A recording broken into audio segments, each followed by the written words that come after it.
खालीलपैकी सर्वात लहान अपूर्णांक कोणता? पहिले 2 अपूर्णांक पहिला लिहून घेऊया आपण. आता यांचं काय करायचं? क्रॉस मल्टिप्लिकेशन करायचं. 11 गुणुले 17, 13 गुणुले 13. 13 गुणुले 13 किती असेल? 169. 11 गुणुले 17 किती असेल? 187. आता हा काय आहे? मोठा आहे ह्याच्यापेक्षा. आपल्याला लहान पाहिजे. म्हणून कोणता आला लहान?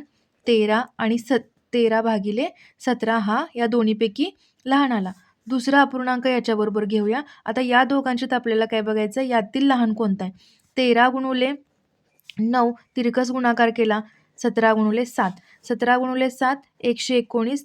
13 गुणिले 9 117. आता यापैकी मोठा कोणता आहे? हा म्हणजे 13 भागिले 17 काय असणार आहे? लहान असणार आहे. तर 13 भागिले 17 बरोबर 5 डिवायडेड बाय 7चं कंपॅरिझन करायचं आहे. आता यांचा क्रॉस मल्टिप्लिकेशन करायचा. 13 गुणुले 7 आणि 5 गुणुले 17 किती येणार आहे? याचं 85 येईल इथं आणि इथं किती येईल? 91. आता हा मोठा आहे म्हणजेच हा लहान असेल, म्हणजेच हा अपूर्णांक सर्वात लहान असणार आहे.